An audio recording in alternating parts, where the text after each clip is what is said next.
to shine His light. God needs us to shine His light as we know you, so use me. Oh God, I stand for you.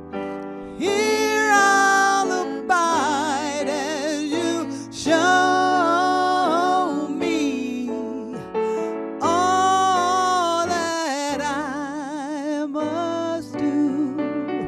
Show me all that I must do.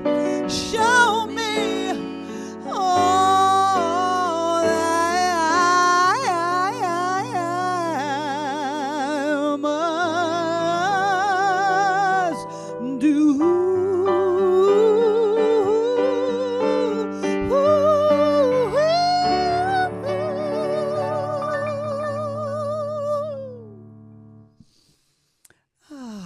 Thank you, Linda. Use me, yes. And this is the night for that, to allow our hearts to open. And we're so blessed. We have the wonderful, magnificent Christine Thompson to come in and give us our blessing. Christine. Thank you, Gino and Linda. It was a beautiful song. Use me. So let's just start this evening in that loving space that's already here, that was created by the divine. That right here in this place, in this space, and in this time, moving throughout our evening, is the one and only thing that is ever happening, and that is love. So I know that this evening has already been ordained by Spirit in the using, breathtakingly so, by Gino. And so whatever arises this evening is merely for an invitation to be with God and with love. And so knowing these things are already so, that magnificence, that being used by Spirit, being used by the divine is already happening.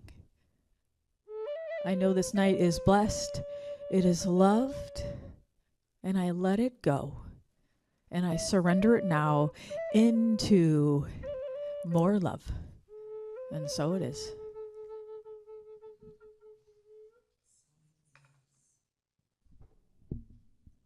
Thank you, Christine. That was beautiful. And as we are in this divine loving space, Sarah, thank you, Sarah Adams. She's behind the scenes, running the production. Bob Moss, running our sound. Christine is in between blessing and learning the production, which is so cool. So awesome. And of course, my sweet Linda, that's always here with me.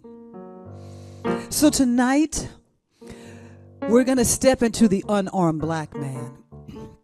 And I have to say for myself, it's been a little interesting. And right before I got ready to leave the house, I changed my clothes completely and my hair, because it was calling forth this. We'll talk about it on the other side. But there was something that was moving, and just the phrase unarmed black man. Just sit with that and see what that unfolds for you. So after this song, we'll have a video that we'll share a little bit. And I'll just say some parts of the video can be a little unsettling. And so if that happens for you, just be open to observe what's triggering, what's hitting. Okay? Oh, yeah.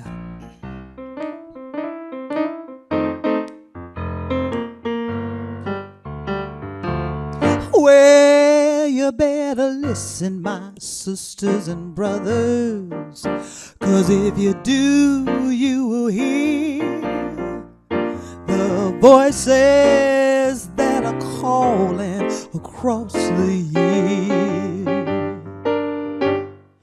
And they're crying across the ocean, and they're crying across the land, and they will until we all understand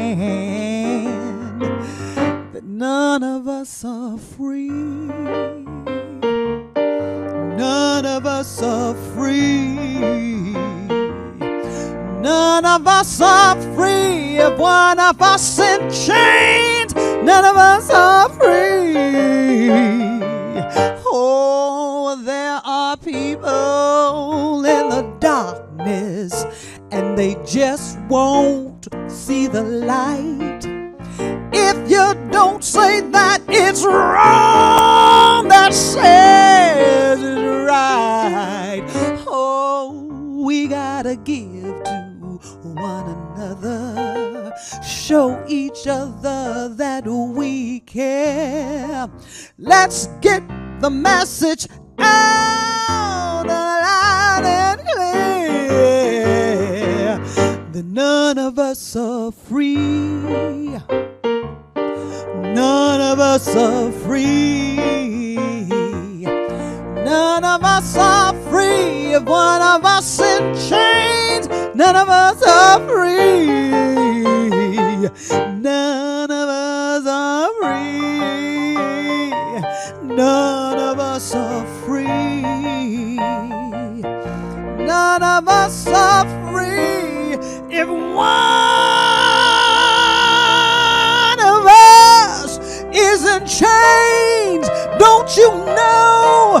None of us are free.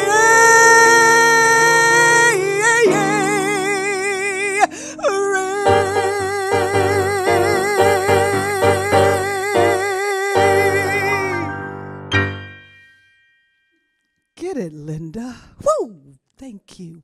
All right, let's get ready for the video on the Unarmed Man. As the verdict approaches for Darren Wilson, the Ferguson, Missouri police officer who shot and killed 18-year-old Michael Brown, the city continues to protest what they argue to be an unfair, trigger-happy police force and a war zone reaction to civilian protests. Unfortunately, this is far from the first time we've heard this story in America. Los Angeles, 1991. Rodney King, a 25-year-old black man, refuses to pull over after he's flagged for speeding. After a high-speed chase, 4 police officers surround him and severely beat him. Security footage sparks mass public outrage. Despite that, all 4 officers are acquitted of excessive force charges, and residents riot in South Central LA, causing millions of dollars in damage, thousands of injuries, and 53 deaths. New York, 2006.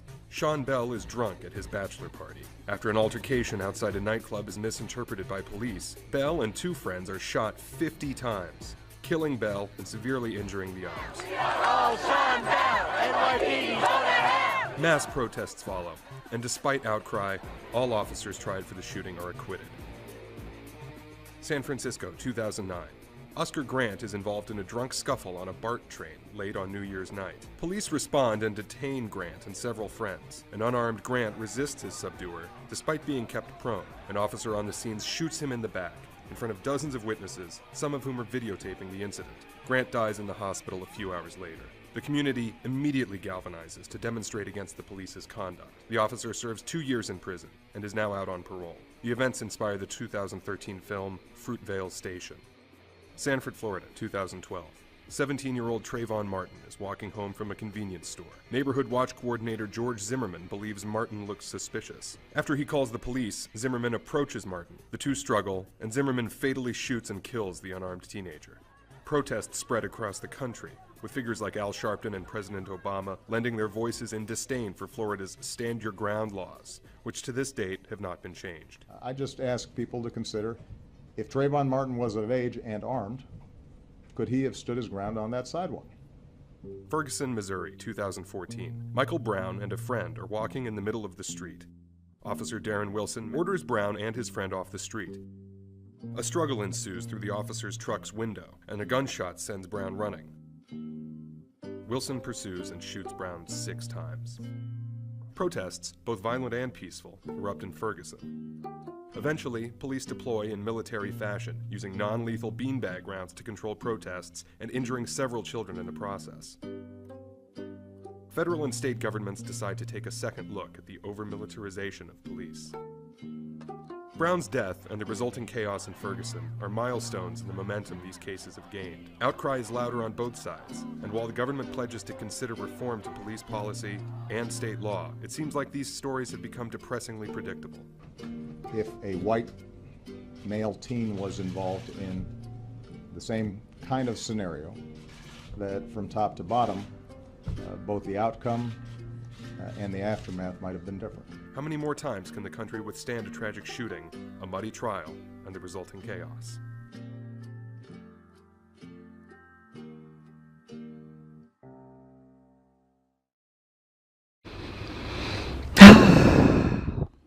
Wow. Yes. Let's just, trying to get what that is behind me. I think it's my hair.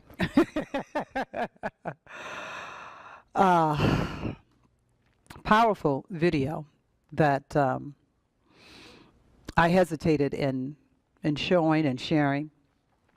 But these are the times that we're in, and thank goodness that we're in them.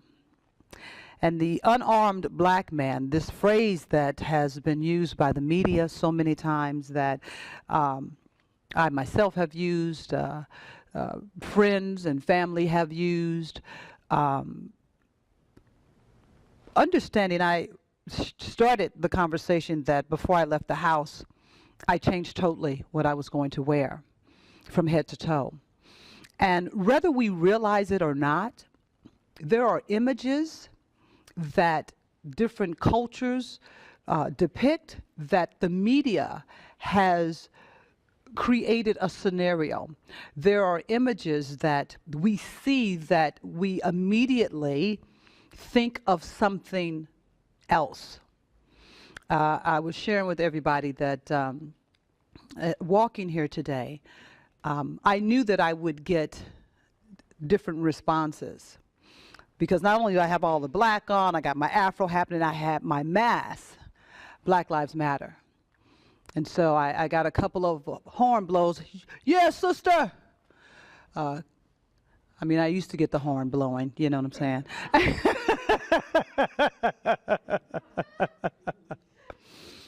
And people that were staring. One lady, her mouth just hung open. And so I ask you to observe you, to observe what thoughts come up for you. What does this image depict?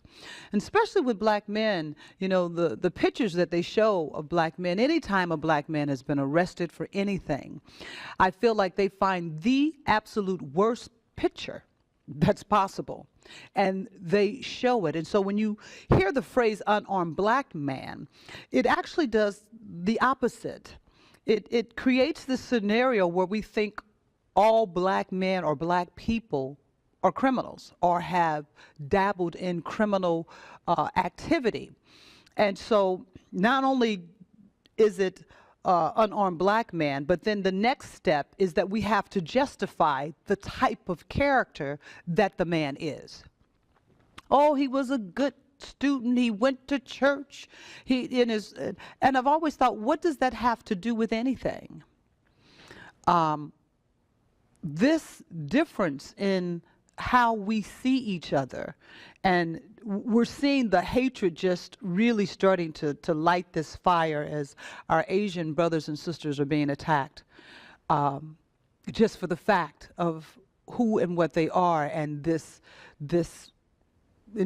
continuous story that they created the coronavirus.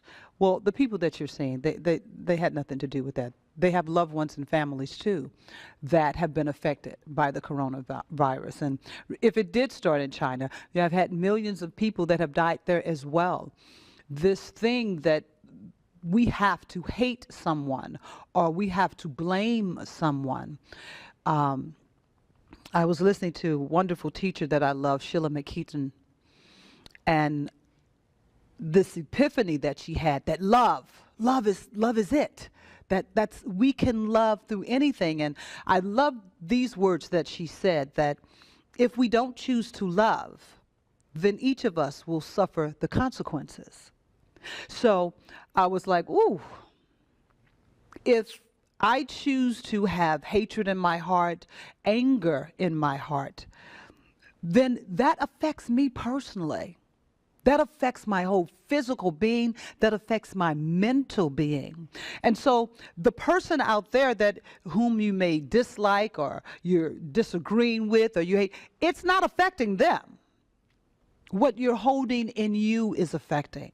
And so we see that we have been holding things in our consciousness that it's time to observe. And so this is a time to be honest with yourself. That if you see a woman and you didn't know me walking down the street, would you think, oh, she's militant, she's angry? Would you be afraid? Would you think that, oh, she's a troublemaker? Or would you think, hey, she's speaking her voice? Would you nod and go, hey, how you doing? Or would you shy away and not look? So much of what we see and hear is manipulating us. And if we don't start observing and thinking for ourselves, then we will continue this pattern of hating and disliking people because they're different than us. You know, unarmed black man is also another key word for thug, brute. Shifting these words around so that when you hear it, it's not as bad.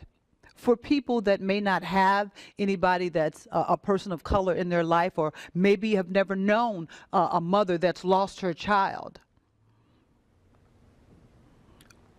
One of the reasons I picked this video was because I've had a few of my beautiful white brothers and sisters ask me, well, you know, why did they run? Why didn't they do what the cops said?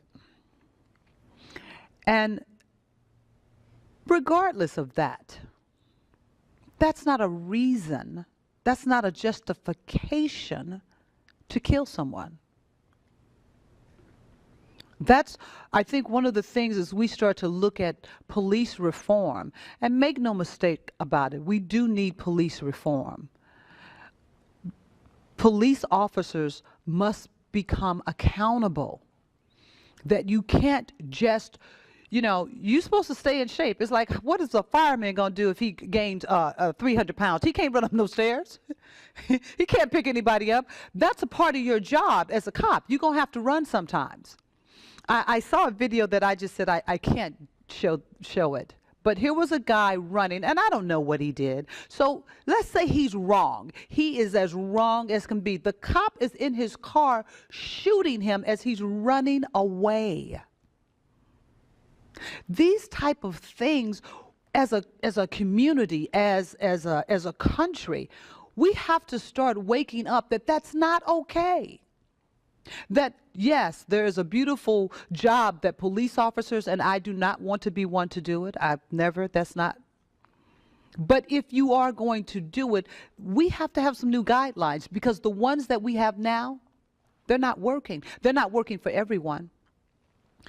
Some of you may know I'm a huge sports fan, and so Johnny Damon was I think the Boston Red Sox was the last team that he played for. He's a retired baseball player. And the cops, they have a video, the cops pull him over. I can tell when he gets out the car, he's drunk as all get out. He's stumbling, bumbling. And so you hear the cop say, sir, stand against the car. Hey. He's all weaving, wooving. And it's like, stand against the car, sir. He goes, look, I'm a Trump supporter. He says this. So the cop, he reaches out to the cop Don't touch me, sir. Don't touch me. So just then his wife gets out of the car. Oh, and did I mention they're both white? His wife gets out of the car. The cop says, get back in the car. So he's walking around. He says, sir, I told you to stand there. And you see them tussle. And the thing for me, I was like, and as the commentator said, is this not resisting arrest? Because that's one of the excuses that's always used why they feel that it's reasonable to shoot somebody of color. They were in a tussle. The wife is cussing him out, and then one of the other cops goes, lady, get back in the car. Don't put your hands on me. I mean, I was like, I would have been dead by now. Lights out. There was never a gun drawn. There was not even the hand on the holster.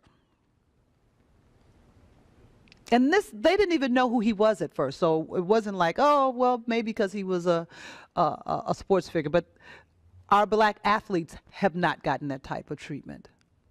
Now, stuff does get swept under the rug. Don't get me wrong there. But they know that they can't touch an officer. The likelihood is that they will be hurt. They will be shot. And so when we hear the phrase unarmed black man, I also saw this writer that decided to take 1 year, 2015 to 2016, and in that particular year, the percentages of black men that were shot by the cops and the percentages of white men that were shot by the cop, the white men were just a little higher. And so his argument was, so, you know, why are black people trying to say that this is a racist thing? And I'm like, dude, that's 1 year. The film that I showed you, that's 22 years of incidents. Just 22. There are more. There are more. So Ferguson is very close to me because I am from St. Louis, and I remember when it was happening, and my brother called me, and I was like, don't you go, don't you go. And the Ferguson police, they do not play. You have to go, yes, sir, no, sir. Some of them don't like you to even look them in the eye. So you have a young teen walking in the middle of the street. And once again, one of my friends said to me, well, Gina, why is he in the middle of the street? And I'm like, so is that a reason to kill somebody because they're in the middle of the street? Well, the cop told me to get out of the middle of the street. I said, so he's defiant. I'm not knocking that. But one of the things that you see consistently with an officer dealing with black men and sometimes black women is that the moment that the order is given, if it is not obeyed in that instant, it elevates to the next level. Here, and I've seen many different white people. I've seen the white people spit on the cop. I saw one black cop. Me and my friend got so pissed off because it was a white woman talking to the black cop. She didn't have a mask on. And the black cop is, lady, I'm sorry, you're going to have to leave this establishment. And so we looked at one another like, girl, you know he would have bent our butts over, handcuffed at us. He would have drug us out. But here was this white woman that he kept constantly, miss, you're going to have to. And she was like, you have raped me. She was just saying all kind of absurd, obscene things. Finally, the white cop comes in. And he grabs her by the arm and pushes her outside. So then when that happens, she's yelling at him, but it's different. He handcuffs her. And I get it. I understand part of the fear for the black cop. That as it was, she was saying that he slapped her, he had raped her, all of these things that could potentially come back to bite him over something that was totally untrue. Unarmed black man, unarmed black woman. These pictures that you see behind me, some of these cases are extremely amazing. You know, the stand your ground And this is how we constantly keep seeing the difference. The this is all right for you, but not for me. So the two in the middle, the young man and the white girl, this is a case currently happening in Georgia. Now, Georgia has the Stand Your Ground law, which is a law that I think should, me personally, they need to, it needs to be gone. But this law is happening in Georgia. So the young man, the black man, he and his girlfriend are out. They pull out of Taco Bell, and they're accosted by a car filled with white young men and a young woman. And they're saying nasty slurs, you're an in lover. They're trying to run them off the road. They're cussing them out. And so the young man has a legal permit to carry a gun. He shoots at the car to get him and his girlfriend away from this. Now, the young man is black, he is white.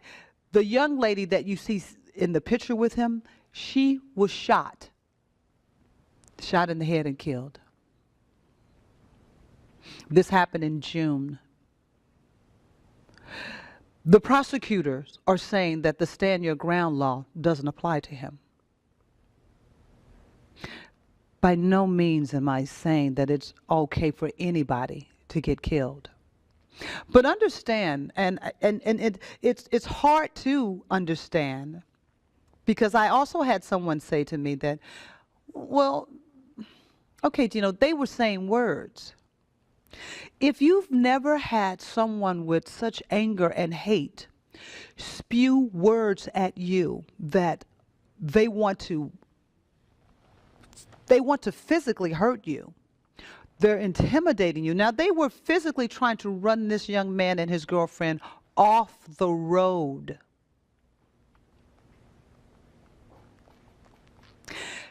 So I bring this up because when you start to ask those questions, just start to stand back from it and observe if you would ask those questions if it were a white young man.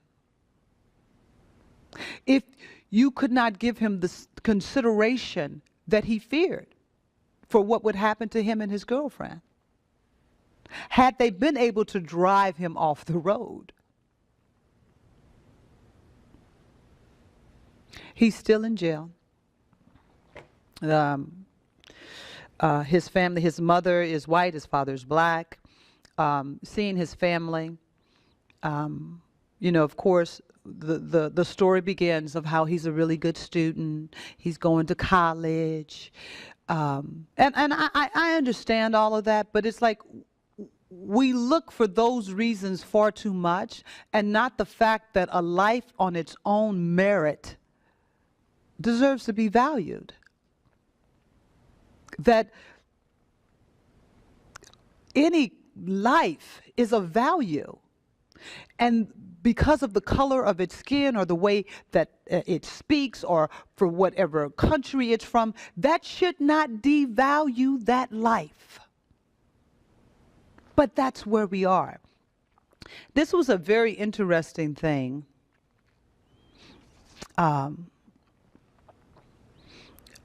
Thug that has been associated with black people, and you know it's this two-folded thing, because you do have some gangsters, you know, living the thug life. You have some hip-hop artists living the thug life. Most of them have never lived the thug life, but it's a persona. But in the media, when it represents black men, it represents a criminal. Whether that young man or that man is right or wrong, a criminal. The far my left, probably your right picture of the policeman and the black man there. I remember seeing that one. Here was a man, and he was about 6 feet tall, maybe 6'2". And his car got stuck in the middle of the road, and I believe this was in Charlotte. And he had called for help. So what's not clear is how it goes from someone calling for their car for help to how it escalates to what I saw was this man with his hands up. And there is 1, 2, I think 4 cops. There's a cop that's right behind him. He has his hands up, and he goes to his car and he leans over, and you hear somebody say, "He's got a gun!" Boom, boom, boom, boom, boom. Prior to that, one of the things that you could hear on the tape, and it was the woman, Shelby, says, "Oh, he's a big one." So here is a female cop that's intimidated because of the size of this man. His crime was that his car stopped in the middle of the road, and he was a big black man. That was his crime. 4 cops standing around this man. And you hear the helicopter guy say, "Oh, he's not paying attention to them. He's not listening to the commands." He's got his hands up.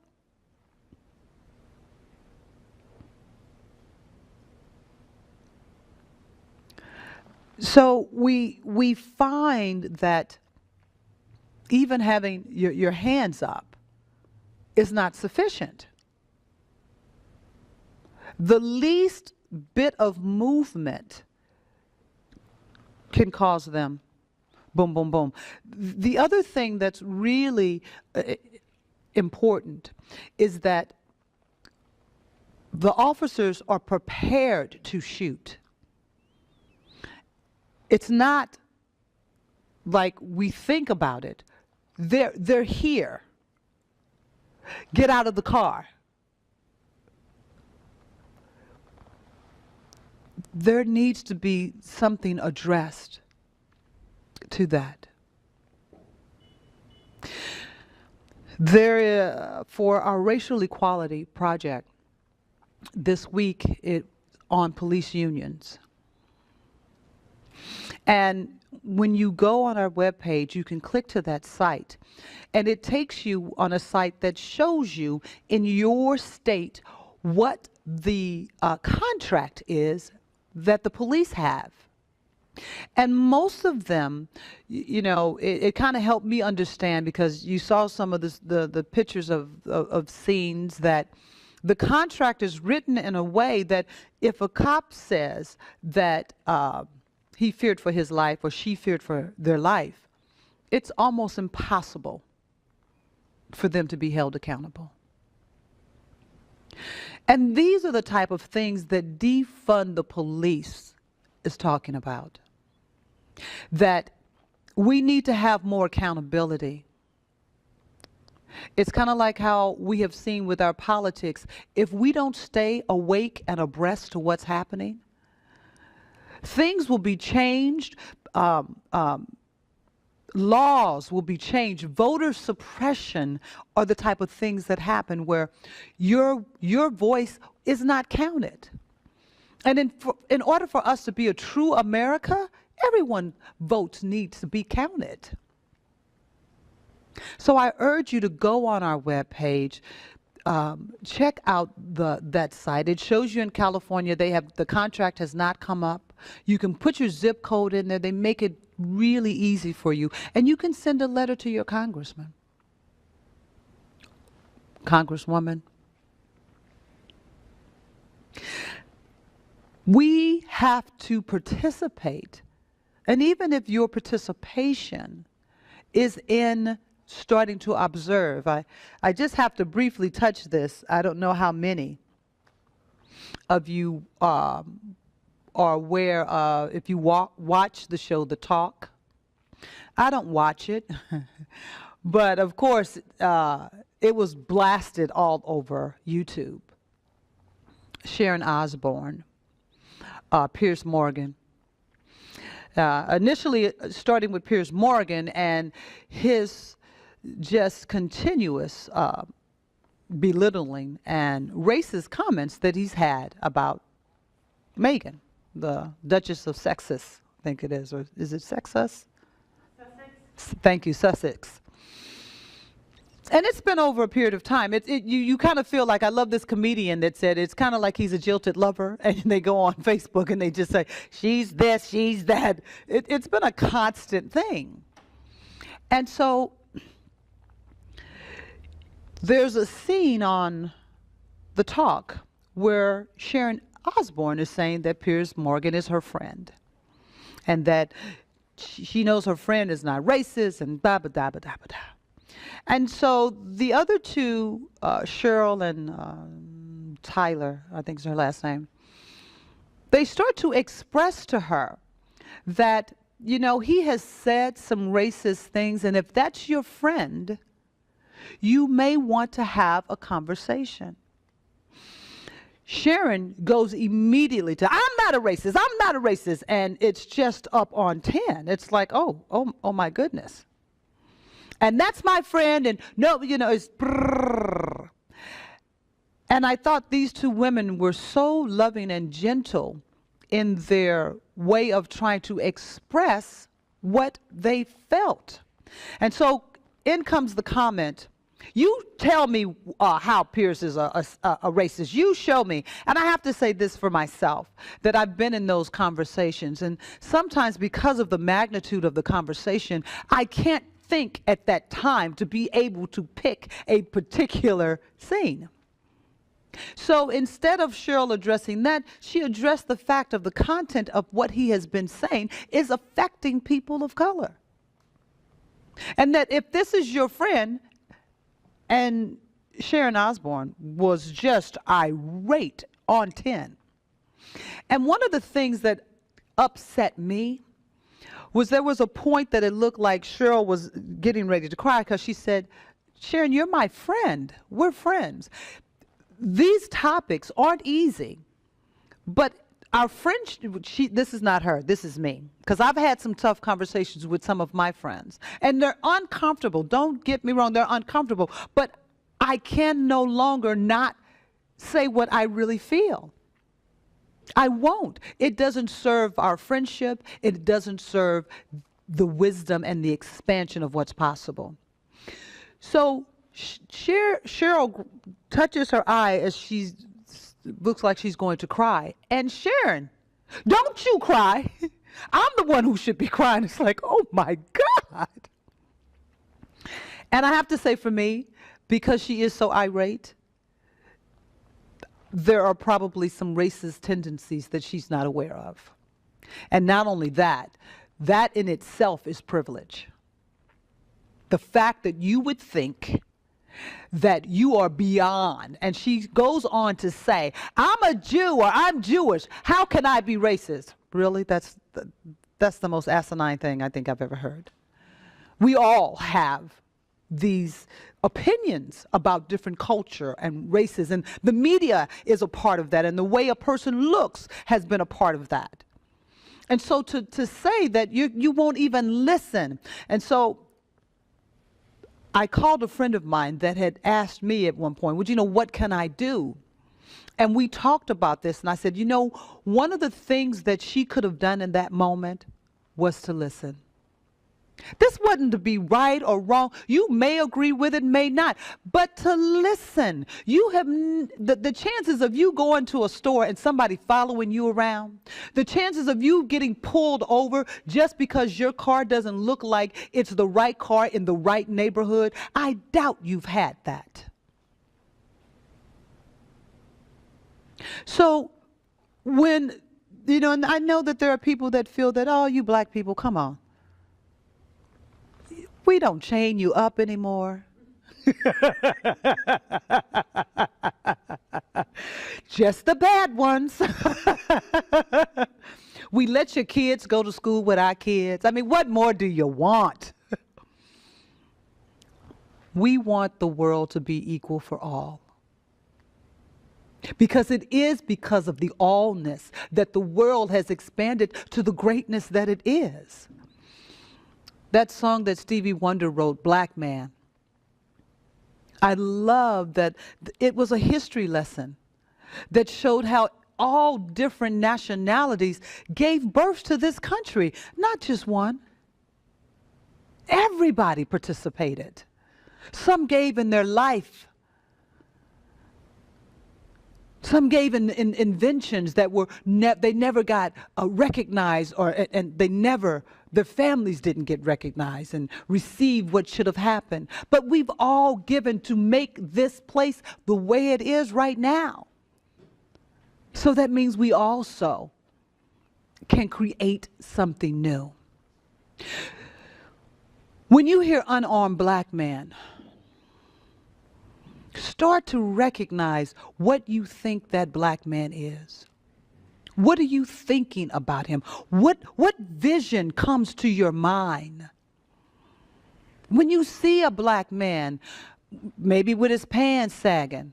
I remember this beautiful lady, I was in Seattle, and we were doing a workshop on racism. And she was honest. And I said, if you see a young black man with his pants sagging, with a chain, she said, I'm going to cross on the other side of the street because I'm afraid of him. He's a drug addict. He's a criminal. And she listed, and the other people in the class was like, oh. I was like, no, this is the truth. I said, and what if it's your grandson? And before she could think, she said, well, he's white. The fact that you can think that he's white with his pants sagging, he's not a criminal. He's styling. He's wearing what the kids are wearing today. But this young black man with a hoodie on, he's a suspect. He's somebody that potentially, you look at the Trayvon Martin, this was because someone said that a black young man with a hoodie on is a possible criminal. If he were white, it would have been like she said, but he's white. How is that possible? Thug, brute, minority. If you find yourself looking at another nationality and thinking that they're a minority, that's racist. I thought about that. I was like, I've never looked at another culture and go, oh, that's an Asian minority, or that's an Indian that's a minority. But because the word minority has been set up for anybody that's other than white. This is a word that must be taken out of our vocabulary. We have to recognize this does not honor. This says automatically that these are people that are less than. They're inferior. Observe when you see pictures of black people that they're saying, oh, he ran and did this, he did that. Just observe the difference in the pictures themselves. They usually look straggly and just this vision of what a criminal is, that's what's put forth. And they play it constantly. They being the media.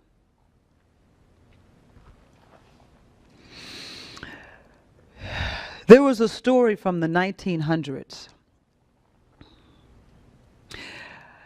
and it wasn't the first, but they related to the fact of this is how lynching became a novelty, that it was a white woman that said one of the slaves had raped her. They not only lynched and killed him, but the mob of white men killed over 300 people, black people. Lynchings became an outing for families.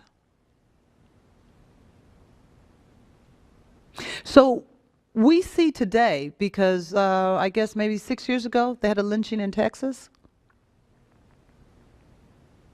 And this was based around a black man supposedly having some type of affair with a white woman, only to find out later that, it was consensual. But the anger, the hatred, the seed that we are unearthing,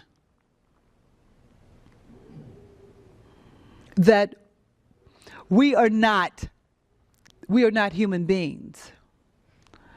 And they did studies that said our head was too small, or our jawline was more like an ape. These things that have been done, that have been said about people of color, to create this scenario that provides a sense of comfort. That, oh, I'm not killing someone's son. I'm not shooting someone. He's a criminal. He's running. He's defiant. She's incoherent. I'm not killing a human being.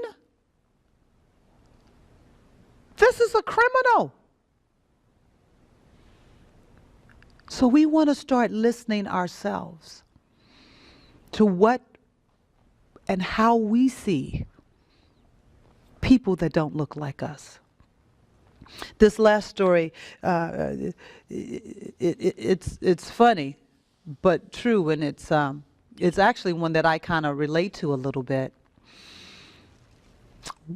Someone called the police. 911 said, "Hey, there's a white woman driving in such and such a car. This black man is trying to steal the car from her. He's in the car with her. You've got to help." The cops spot the car, pull the car over. White woman driving, black young man in the car. "Get out of the car!" And the woman's like, what are you doing? What are you doing? They run and they handcuff the guy. And they're like, "Lady, are you right?" She's like, "Yes, what are you doing with my grandson?" And the cops are like, "What?" "That's my grandson." Now, she was white as all white get out. He was very chocolate. My mother told me a story as a kid. When I was little, I was really, really high yellow, as they would say, high yellow. And my mother was very rich cocoa. And she was at the store shopping. And my mother was one that believed that children do not fall out and do temper tantrums. That is not what we do, not with me. And so I saw a little girl do it. And I thought, she got the doll. Hey, I'd ask first. But my mama said no. So I started crying and I fell out on the floor just like the little girl. The theatrics have been with me a long time. And so my mother snatched me up. She's like, "What is wrong with you? Have you lost your mind?" A woman saw that and ran to the store manager, and this is my mother telling me the story, told the store manager that a nanny was hitting a little white girl. And when the store manager came over to my mother, now my mother had a little bit of a temper. And he looked and said, "Lady, what are you doing?" And she was like, "What the you doing in my business?" There was some security guards that came around, and let's just say my mother was not happy. Not happy, but it scared the bejeepers out of her. And my grandmother, who was a jokester, would say, "Well, Jen, I guess you can't take Gino out shopping until she get darker." But the fact that they thought that she was chastising a white child, they were ready to call the cops. They were, my mother was really, it was traumatic to her. It was very traumatic. So I say this in closing. Unarmed black man, thug, brute, criminal. Be mindful of what you think that looks like. Because the pictures that you have been given It is not necessarily the truth of who and what someone is. Let's not call a whole nationality of people criminals. And I get Unarmed Black Man is there to help to show that, hey, they didn't have a gun and they still got shot. But we still want to be mindful if that also connects that they could be a criminal. And maybe sometimes they are. But being a criminal is not justification to be killed. I'm going to show you this playlist right now.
Just watching that playlist reminds me that there are so many, but they have given their lives for us to birth a new world.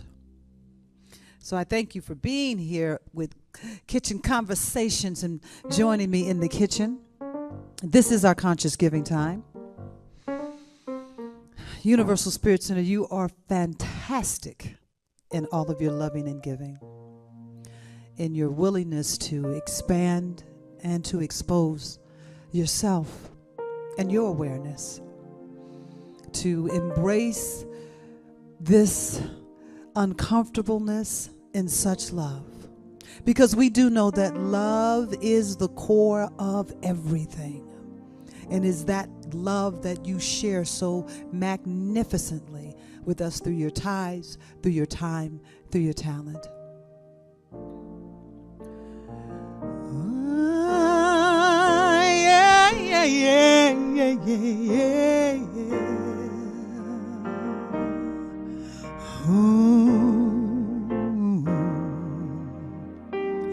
Pour yourself in me, pour yourself into my heart. Oh,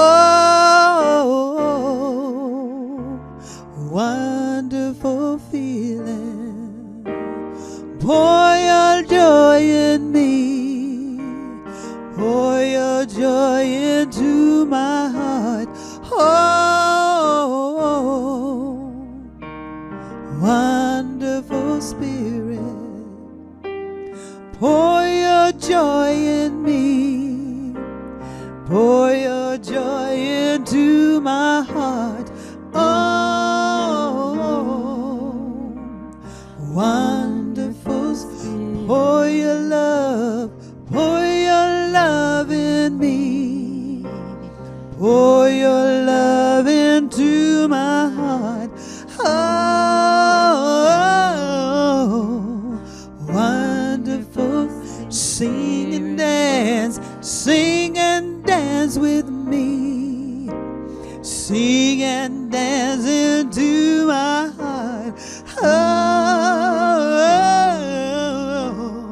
wonderful Spirit. So, as the Rev always says, let's take a breath.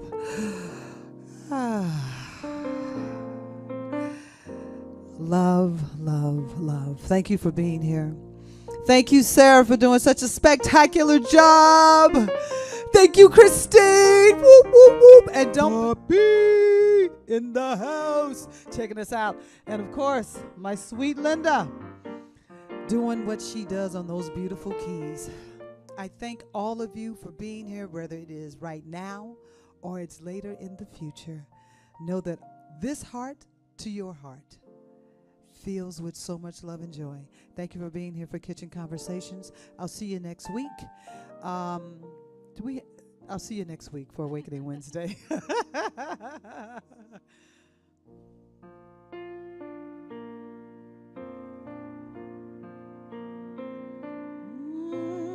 Pour yourself in me. Pour yourself into my heart. Oh, wonderful Spirit.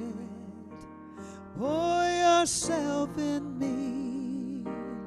Pour yourself into my heart. Oh, wonderful Spirit. Sing a song in me. Sing a song into my heart. Oh, wonderful Spirit. Sing a song.